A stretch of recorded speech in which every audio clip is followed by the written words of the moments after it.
welcome to Drip Talk episode 2. Jadi Drip Talk ini emang segmen podcast dari Indonesia Dream Juice untuk kita ngulik lebih dalam tentang dunia corporate. Setelah di Drip Talk pertama kita udah ngobrolin tentang gimana sih rasanya kerja di corporate bareng tim HR kita, kali ini kita juga bakalan ngobrolin hal yang jadi perbincangan masyarakat luar tentang corporate, yaitu Gen Z. Nah, untuk kita kulik lebih dalam lagi, kita udah datengin narasumber yang udah berpengalaman banget untuk ngehandle tim Gen Z. Please welcome Mas Cis. Hai. Mas Cis, gimana kabarnya? Baik, puji Tuhan. Alhamdulillah. Gimana semester 2 2025 ini? Banyak tantangan luar biasa. Ini proyeknya masuk udah habis-habis ini. Jadi fokusnya teman-teman harus tetap bersijaga moodnya. Tapi masih aman lah ya? Aman. Harus aman dong. Mas Cis, boleh perkenalan dulu dong nama dan divisinya di IDJ ini sebagai apa? Biar Dreamers pada tahu. Oke. Halo guys, perkenalkan nama saya Christian Michel. Saya sebagai brand manager di Indonesia Dream Juice, tapi saya di sini lebih akrab dipanggil dari Mas Cis. Oke, Mas Cis, boleh nggak sih di-spill dikit sama Dreamers di rumah, load kerjanya tim brand development itu ngapain aja sih?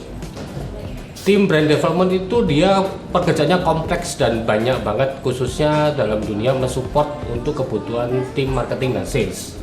Jadi kita mulai pertama kali itu kita menjelaskan mengenai bikin produknya dulu, jadi dari desain produk, kemudian dari penerapan produk itu turunannya ke material promosi seperti banner, poster, dan lain-lain. Kemudian dari situ turun lagi ke konten yang kita bikin, dari konten untuk Instagram, untuk TikTok, untuk YouTube, bahkan kita bikin TVC-nya. Jadi dan kita akan terus bikin itu dan tag-nya langsung ke KOL juga. Jadi influencer juga kita ajak kolaborasi untuk bisa mengembangin brand kita jadi makin kuat, makin dikenal oleh masyarakat. Oke, jadi kalau dengar dari penjelasan Mas Cis tadi ini, tim brand tuh emang kerjanya di ranah kreatif dan dia harus adaptif banget sama tren ya Mas Cis ya? Betul sekali Boy, jadi brand ini sangat dinamis banget pekerjaannya. Jadi kadang kita bisa lagi hektik banget, full loaded banget, kadang bisa lagi slow banget, bisa santai banget. Tapi kalau kita sudah mau launching produk ini apalagi, waduh gila. Ini benar-benar kita harus fokus habis-habis supaya kita bisa dapat momentumnya dengan kuat. Oke, nah waktu pertama kali Mas Cis masuk ke IDJ, lebihnya ke tim brand development dan tahu nih kalau anak brand ini rata-rata Gen Z. Apa sih Mas Cis kesan pertamanya tuh? Ini menarik ya, jadi pada saat pertama kali saya masuk ada satu anak kreatif manggil ke saya, Mas Cis butuh quality atau quantity? Waduh, baru belum 5 menit di sini saya sudah langsung todong target ini. agak tricky juga ya. Jadi teman-teman Gen Z ini saya melihat adalah orang-orang yang dimana mereka punya kebiasaan yang berbeda dibandingkan zaman mungkin Gen milenial ataupun baby boomers apalagi. Di sini mereka adalah orang-orang yang sangat dinamis, mereka punya cara tersendiri untuk bisa menyelesaikan masalah.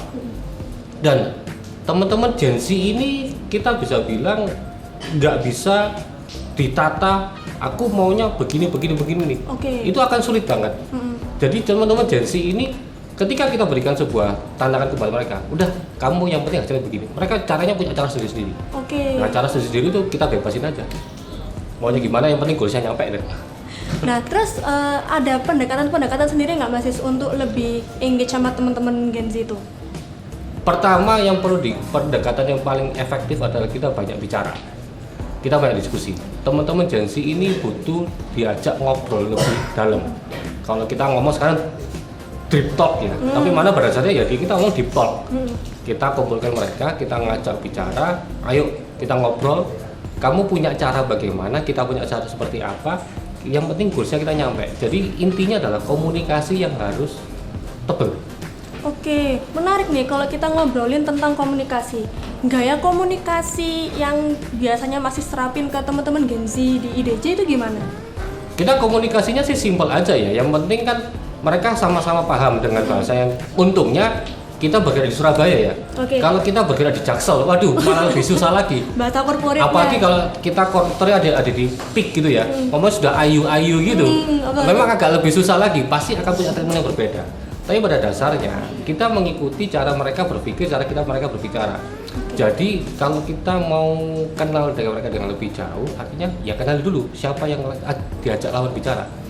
Cara kita berbicara dengan CEO, cara kita berbicara dengan orang tua, cara kita berbicara dengan teman-teman kita, bahkan cara berbicara dengan tim kita itu punya cara yang berbeda-beda. Nah, pentingnya kita sebagai seorang manajer di sini yang bisa membawa kebudayaan itu semua. Jadi adaptif juga ke tim-tim yang lebih muda lah ya. Jadi biar kayak kompetisi bisa mereka terima gitu kan Mas Sis ya. Jadi. Betul sekali. Nah, ada nih statement di luaran sana yang bilang kalau Gen Z itu kurang loyal sama suatu perusahaan. Gen Z itu cuek, dia tuh gampang cabut. Nah, menurut Mas Sis tentang statement itu sendiri kayak gimana? Saya agak kurang setuju sih masalah itu ya. Oke. Jadi teman-teman Gen Z itu kita bisa ibaratkan seperti menggenggam pasir yang halus banget. Oke. Jadi pasir ini kalau kamu pegang dengan kuat, mereka akan keluar ke samping-samping. Oh iya. Tapi kalau kamu lepaskan gini, mereka ketiup angin. Oke. Jadi menakarnya, memegangnya mereka harus pas. Kapan kamu bisa masuk, kapan saya mau harus agak mundur. Oh, oke. Memberikan mereka kesempatan untuk salah. Menarik gitu. Jadi saya selalu menekankan kepada tim saya, kamu saya biarkan untuk salah. Nggak harus jadi orang yang perfect kok. Teman-teman ini nggak perlu jadi orang yang perfect. Belajar sekali salah, nggak ada masalah. Kamu berani salah, kamu tahu mana yang harus kamu perbaiki. Jadi bisa belajar dari kesalahan lah ya. Betul sekali. Dan aku gini ya, teman-teman yang mau belajar salah itu mereka punya cara sendiri untuk bisa menyelesaikan masalahnya. Yang penting nggak sampai keluar jalur aja, mereka sudah oke. Oke. Dan satu lagi. Oke. Satu lagi yang menarik lagi. Jadi pertama kali saya masuk, saya selalu ngomong kepada mereka, sisihkan waktumu 20% untuk bermain. Oh, jadi selama 8 jam kerja, sisihkan waktu 20% untuk bermain? Ya. Kenapa itu Mas Sis? Jadi bermain ini, mereka itu punya cara sendiri untuk bisa mengembangkan kreativitasnya. Okay. Mereka mau nyari referensi kerjaan lain, mereka mau bermain game Mobile Legends, mau main PS, apa segala macam, terserah. Yang penting nyampe. Yang penting apa yang harus mereka selesaikan itu selesai. Gitu. Oke, jadi tetap tim brand itu mereka punya waktu untuk diri mereka sendiri, jadinya dampak untuk kekerjaannya itu juga all out lah ya Mas Sis ya. Pastinya dalam ngadepin Gen Z itu kan nggak selamanya mulus tuh ya Mas Sis, apalagi kerasa banget nih ada gap antara atasan dan tim juga, ada perbedaan dari generasi juga. Apa hal yang paling bikin Mas Sis itu geleng-geleng sendiri ngeliat kelakuannya Gen Z? Ya itu tadi, teman-teman Gen Z ini kan punya cara sendiri ya. Jadi ketika kita men-setting seperti ini, mengarahkan seperti ini, kadang-kadang mereka punya cara sendiri. Ini yang bikin kadang-kadang ya gemes juga. Tapi nggak apa-apa. Karena pada dasarnya mereka kan punya cara berpikir dan menyelesaikan masalahnya sendiri. Kalau nanti toh ujung-ujungnya kalau mereka mentok pasti tanya saya lagi kok. Oke, jadi biarin dulu aja. Biarkan mereka jalan dulu. Ujung-ujungnya kalau mentok pasti mereka tanya lagi, gimana Mas kayak gini solusinya? Aduh lah, kita diskusi bisa masuk. Oke, kalau Gen Z itu kan dia banyak banget tuh di luaran sana tuh ngomongin tentang work-life balance tuh Mas Sis. Banyak Gen Z itu juga yang kalau udah jam 5 tet aku mau langsung pulang. Nah, gimana Mas Sis menyikapi tenggonya Gen Z? Tenggo ini buat saya tidak ada masalah. Semuanya itu kan karena mereka punya porsi yang masing-masing. Teman-teman Gen Z ini punya kemampuan untuk menghitung. Oke, menarik. Jadi mereka itu seringkali itu hitung-hitungan. Saya tidak mau lembur, saya mau begini, saya tidak mau dikasih yang lebih besar apa segala macam. Ya, tidak masalah. Tapi kita punya line up project loh ya. Kamu bisa menyelesaikan waktunya nih. Kalau mereka bisa, saya bisa. Mereka pasti kejar. Karena kita ngomong secara average itu hak dan kewajiban harus sama-sama seimbang. Sama-sama jalan. Jadi nggak yang terlalu strict, tapi asalkan tim itu tahu tujuannya itu sampai mana. Ya. Gitu ya. Nah, untuk timnya Masnya sendiri pernah nggak sih kayak ada burnout-nya gitu, kayak tiba-tiba mereka kreatif block itu pernah nggak sih? Karena kan pasti. Gen Z itu nggak asing sama yang namanya burnout, nggak asing sama yang namanya kreatif block. Gimana caranya Mas Cis menghadapi tim yang lagi burnout gitu, untuk mereka bisa get back lagi? Salah satunya caranya adalah saya sekarang lagi men-trial adalah program WFA. Oke. Jadi kamu mau kerja di mana aja terserah kamu.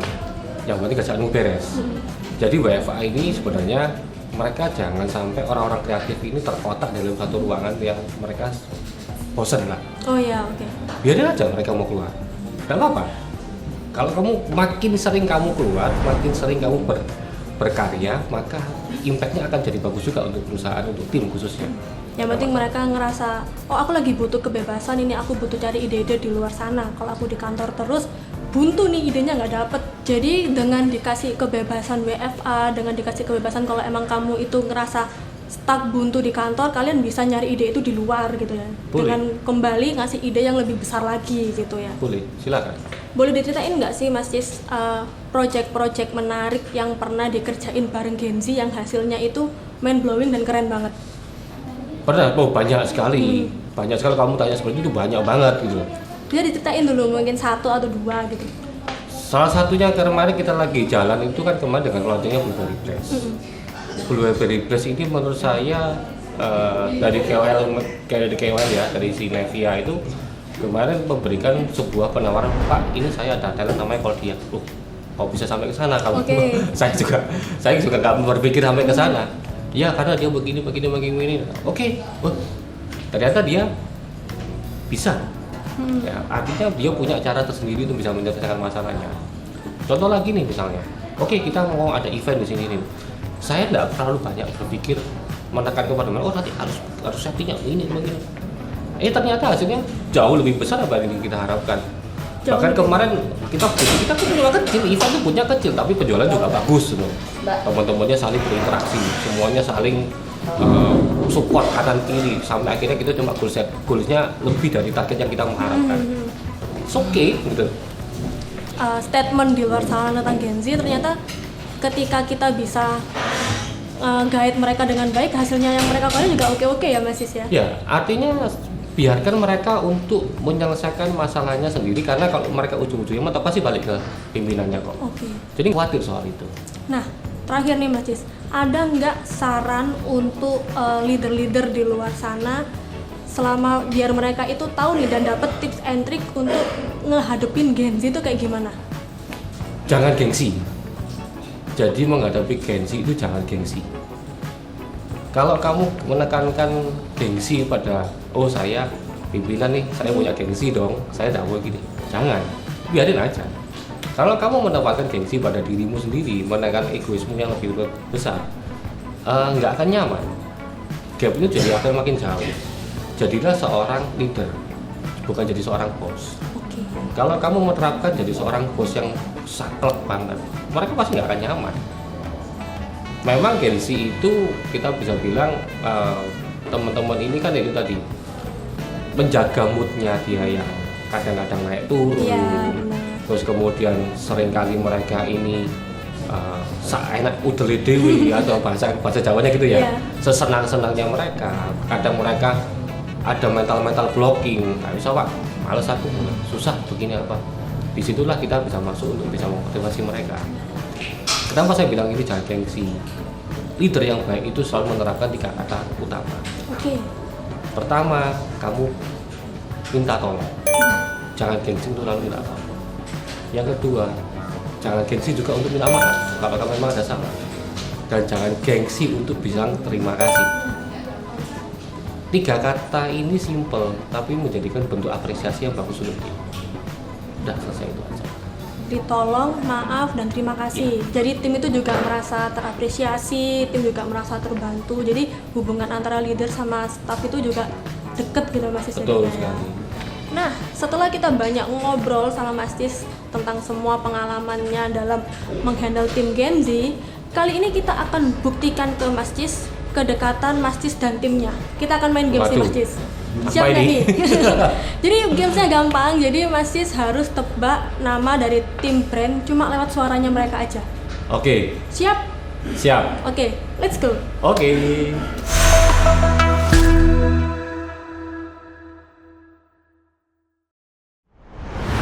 Oke, jadi di games kali ini Mas Cis selaku manajer brand harus bisa nyebutin nama timnya cuma dari suaranya aja. Sudah siap Mas Cis? Siap. Oke, permainan dimulai. Halo Pak Cis. Siapa? Aku kok lari sih. Coba ngomong lagi. Halo Pak Cis. Oh, Natasha. Halo Pak Cis. Oji lagi. Halo Pak Cis. Oh, Vio. Halo Pak Cis. Sinta. Halo Mas. Pang ini. Tutup gimana? Halo Pak Cis. Siapa lagi? Coba lagi. Oh, Suaranya kayak kabel ketekek gitu. halo Pak Cis. Siapa ini? Oh, Alan. Oh, bukan. Halo. MD gitu.